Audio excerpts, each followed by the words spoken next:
The Gift of the Magi by O. Henry.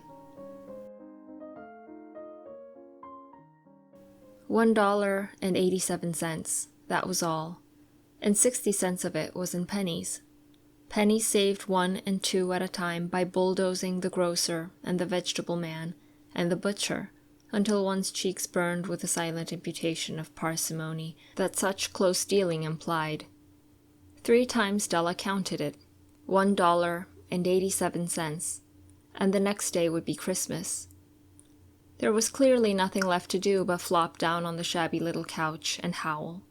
So Della did it, which instigates the moral reflection that life is made up of sobs, sniffles, and smiles, with sniffles predominating. While the mistress of the home is gradually subsiding from the first stage to the second, take a look at the home. A furnished flat at $8 per week. It did not exactly beggar description, but it certainly had that word on the lookout for the mendicancy squad. In the vestibule below was a letter box into which no letter would go, and an electric button from which no mortal finger could coax a ring. Also appertaining thereunto was a card bearing the name, Mr. James Dillingham Young. The Dillingham had been flung to the breeze during a former period of prosperity, when its possessor was being paid $30 per week. Now, when the income was shrunk to 20, the letters of Dillingham looked blurred, as though they were thinking seriously of contracting to a modest and unassuming D.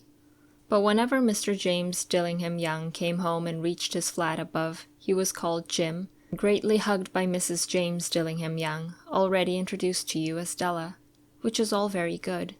Della finished her cry and attended to her cheeks with a powder rag. She stood by the window and looked out dully at a gray cat walking a gray fence in a gray backyard. Tomorrow would be Christmas Day, and she had only $1.87 with which to buy Jim a present.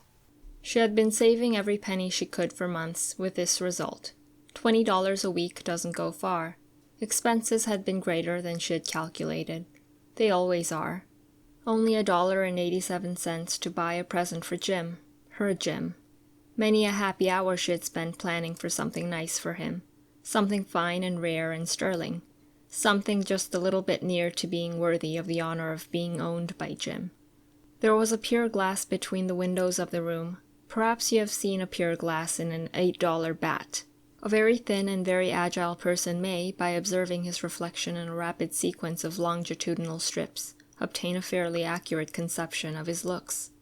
Della, being slender, had mastered the art. Suddenly she whirled from the window and stood before the glass. Her eyes were shining brilliantly, but her face had lost its color within 20 seconds. Rapidly she pulled down her hair and let it fall to its full length. Now, there were 2 possessions of the James Dillingham Youngs in which they both took a mighty pride. One was Jim's gold watch that had been his father's and his grandfather's. The other was Della's hair.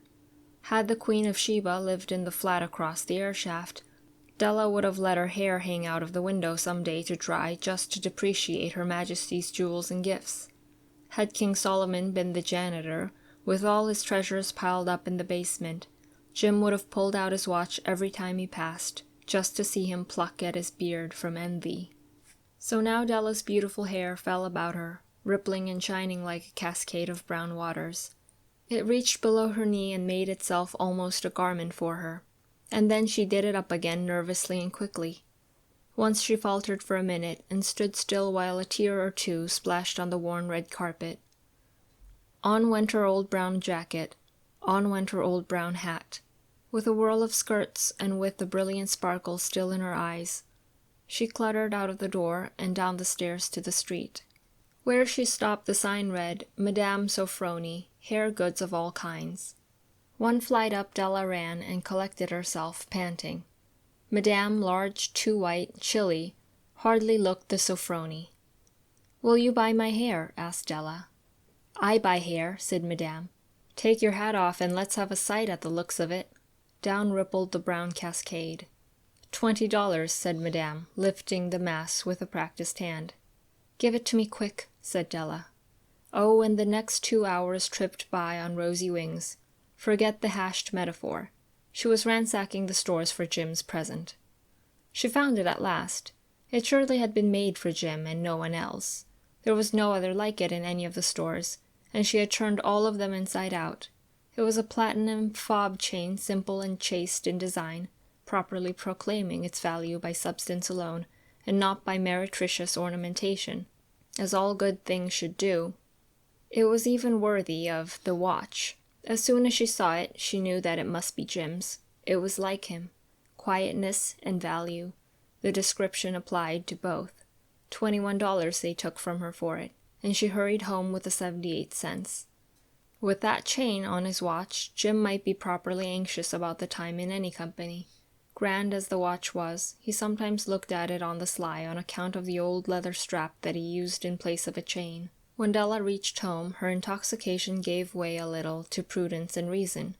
She got out her curling irons and lighted the gas, and went to work repairing the ravages made by generosity added to love, which is always a tremendous task, dear friends, a mammoth task.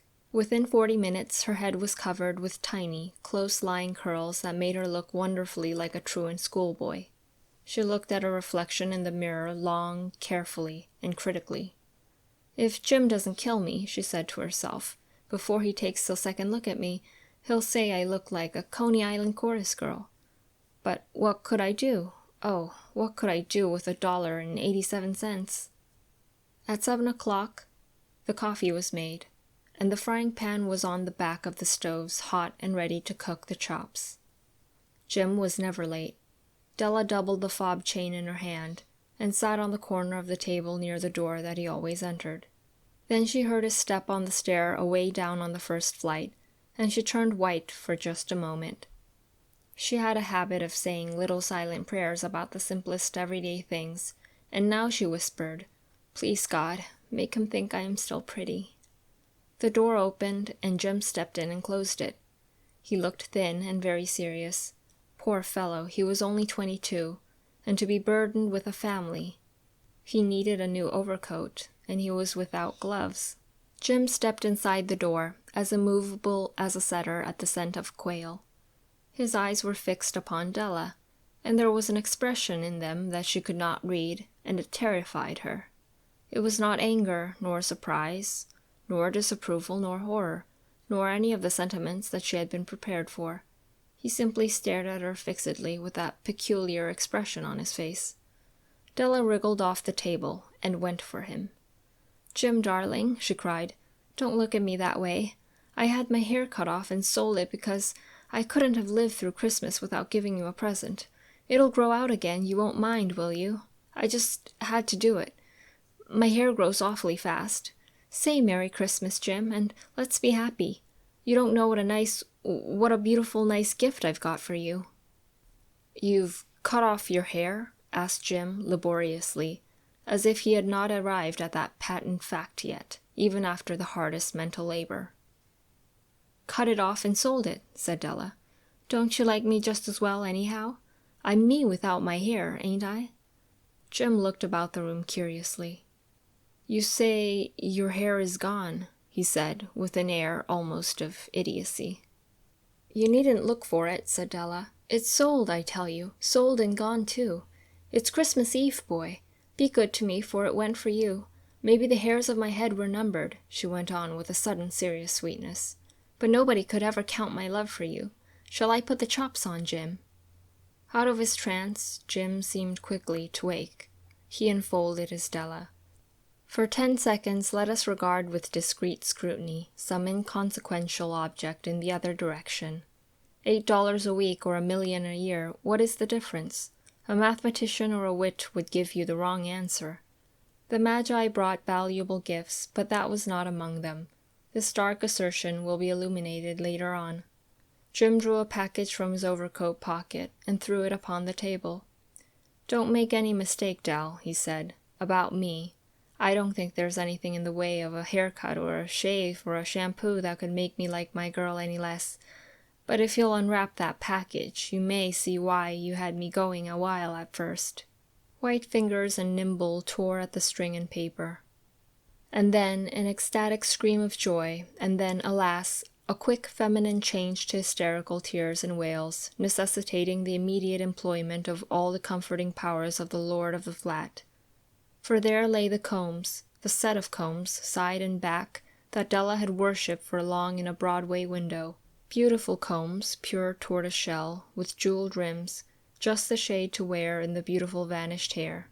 They were expensive combs, she knew, and her heart had simply craved and yearned for them without the least hope of possession. And now they were hers, but the tresses that should have adorned the coveted adornments were gone. But she hugged them to her bosom, and at length she was able to look up with dim eyes and a smile and say, "My hair grows so fast, Jim." And then Della leaped up like a little singed cat and cried, "Oh, oh!" Jim had not yet seen his beautiful present. She held it out to him eagerly upon her open palm. The dull, precious metal seemed to flash with a reflection of her bright and ardent spirit. "Isn't it a dandy, Jim? I hunted all over town to find it. You'll have to look at the time 100 times a day now. Give me your watch. I want to see how it looks on it."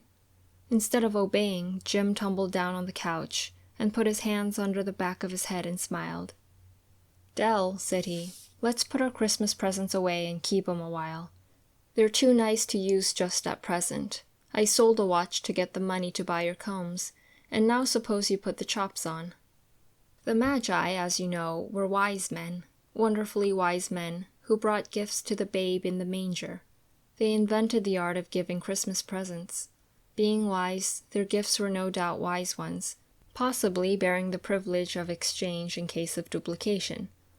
And here I have lamely related to you the uneventful chronicle of two foolish children in a flat, who most unwisely sacrificed for each other the greatest treasures of their house. But in a last word to the wise of these days, let it be said that of all who give gifts, these two were the wisest. Of all who give and receive gifts, such as they are wisest. Everywhere they are wisest. They are the Magi.